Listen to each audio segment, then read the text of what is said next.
బండి భగీరథ్పై మరో సెక్షన్, ఇంకో సెక్షన్ వేసేసారు. ఇప్పటికే మనందరికీ తెలుసు 5/1 రెడ్ విత్ 6 చూసినాం కదా. దాంతోపాటు 64 మొన్న యాడ్ అయినటువంటి సెక్షన్, ఇప్పుడు నిన్న యాడ్ అయినటువంటి సెక్షన్ ఇంకోటి. ఆధారాలతో తారుమారు, పాత ఆధారాలను తారుమారు చేసిండు, పాత ఫోన్ సిమ్ కార్డు మాయం, అజ్ఞాతంలోకి భగీరథ్ దగ్గర స్నేహితులు అంటూ దగ్గర స్నేహితులు భయపడి దొరకలేరట. ఇక తప్పు చేయకపోతే ఎందుకు తప్పించుకుంటారని అడిగేటోళ్ళకి ఏం చెప్తారో చెప్పురు. ఇట్లా చూసినప్పుడు ఇంకా నేను కాదు అడగాల్సింది, ఇక మీరే అడగాలి, ఇక ప్రజలే అడగాలి.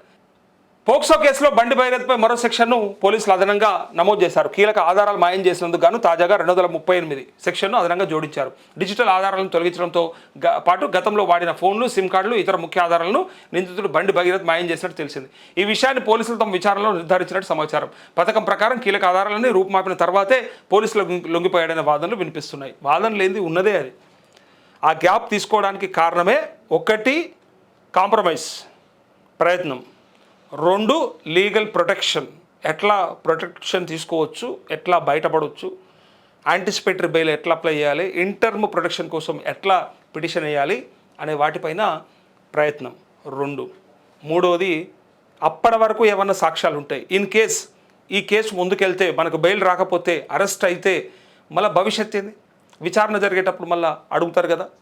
సో జ్యుడిషియల్ కస్టడీలో డెఫినెట్గా ఆయన అడిగినప్పుడు చెప్పాల్సి వస్తుంది కదా. పైగా ఆధారాలు ఉంటే వాళ్ళు తీసుకుంటారు కదా.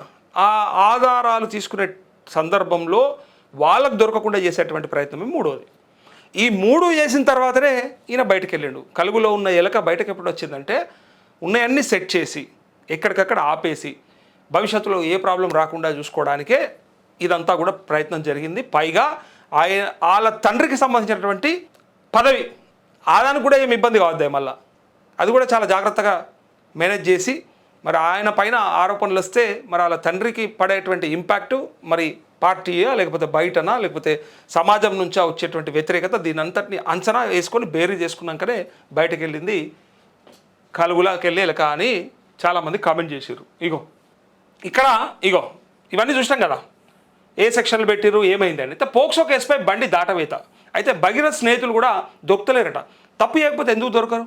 బరాబర్ వచ్చి ఇలా కొడుకునే అప్పచెప్పినావు కదా, వాళ్ళ స్నేహితులు ఎందుకు పారిపోవాలి?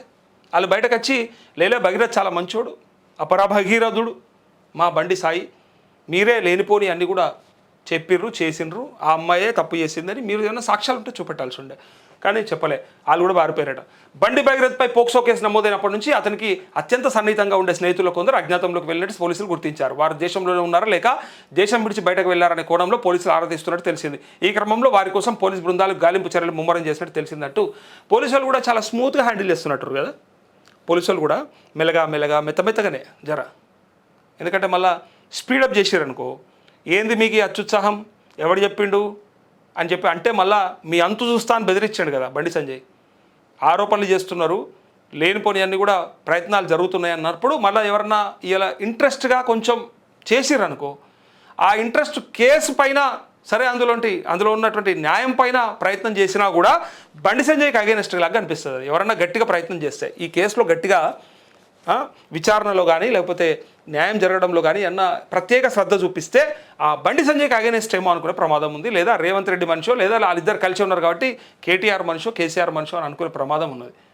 అందుకే కొంత వెనుకకైతున్నట్టున్నారు. అందులో మళ్ళీ అసలు బండి ఎట్లా దాటేస్తుందంటే, బండి భగీరథ్ పోక్సో కేసులో తన అరెస్టు తప్పదంటూ జరుగుతున్న ప్రచారంపై కేంద్ర మంత్రి బండి సంజయ్ సమాధానం దాటివేశారు.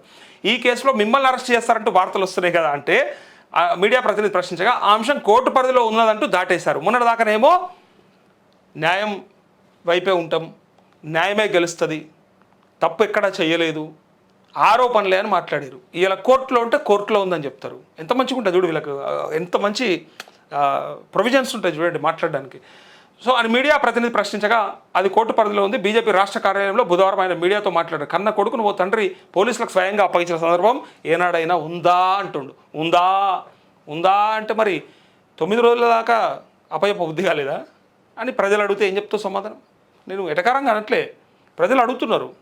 9 రోజుల దాకా అప్పయ్యప్పకుంటా మళ్ళీ అయ్యలేదో కొత్తగా అప్పచెప్పింది ఉందా? మరి ఫస్ట్ డేనే అప్పచెప్పనుంటివి. ఈడ పోలీస్ స్టేషన్లో కూర్చోగానే ఆడపోయి కంప్లైంట్, ఆడపోయి కూడా కాదు, ఆయన సంతకం కాదట, ఆయన లెక్క కాదు, ఆయన పెట్టిన పిటిషన్ కాదు, అక్కడ ఎవరితోనో పంపించాడా కేసు వేయించిండు, హనీ ట్రాప్ కేసు. చూడు ఎట్లా ఉంటుంది. మళ్ళా ఆ తర్వాత కనీసం మరి జనమంతా అడుగుతున్నారు, సమాజం అంతా ప్రశ్నిస్తుంది, మైనర్ బాలికకు అన్యాయం జరిగితే మరి ఎందుకు ఊరుకున్నాడు కేంద్ర మంత్రి అన్నప్పుడు ఆ రోజు అప్పచెప్పాలి. బెయిల్ కోసం ట్రై చేసి అప్పచెప్పడం అంటే ఇంకేందన్నట్టు, మేము మా ప్రయత్నం మేము చేసుకున్నాక ఏది దొరకలేదు కాబట్టిగా పోయి సరెండర్ అయ్యమని చెప్పినట్టు. స్వయంగా కన్న కొడుకును అప్పగించిన సందర్భం ఉందా? చాలా గొప్పగా చెప్తా ఉన్నాం. మరి 9 రోజులు ఎందుకు అప్పచెప్పలే, మరి ముందెందుకు అప్పచెప్పలే అని బండి సంజయ్ ప్రశ్నించారు. కొత్త పార్టీ పెట్టాలనే ఆలోచన తనకు లేదని మీడియాలో వస్తున్న కథనాలన్నీ ఫేక్ అని కొట్టిపారేశారు. తనను బర్తరఫ్ చేయాలనే డిమాండ్పై బండి స్పందిస్తూ కొన్ని పార్టీలు కావాలని అలాంటి దుష్ప్రచారం చేస్తున్నాయని పేర్కొన్నారంటూ. ఇక్కడ రాజకీయ విమర్శలు తట్టుకోవాలంటే ఎంత పరిణతి ఉండాలో తెలుసా? కాళేశ్వరంలో 1,00,000 కోట్లు అన్నా వాళ్ళు ఏమన్నారో యాదికుంది, కేసీఆర్ ఏమన్నాడో యాదికుంది. తలకాయ లేనోడు మాట్లాడే మాటలు అవి.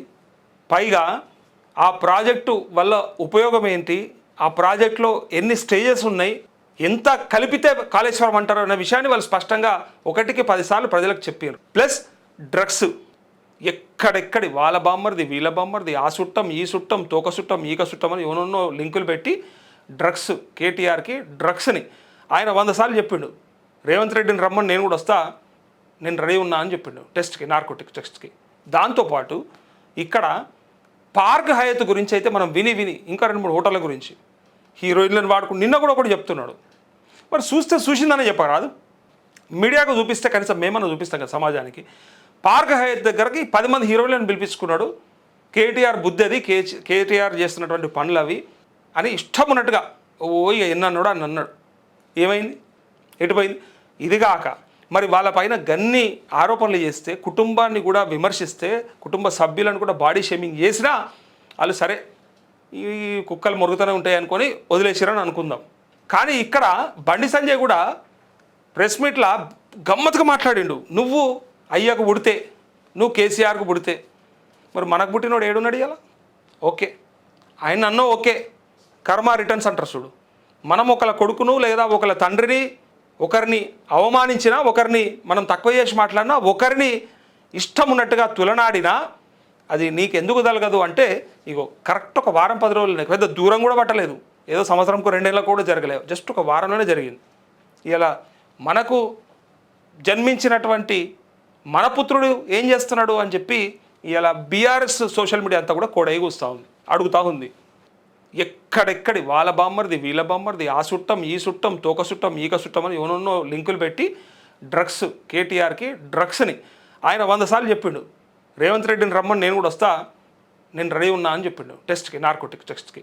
దాంతోపాటు ఇక్కడ పార్క్ హయత్ గురించి అయితే మనం విని ఇంకా 2-3 హోటళ్ళ గురించి హీరోయిన్లను వాడుకుని నిన్న కూడా ఒకటి చెప్తున్నాడు.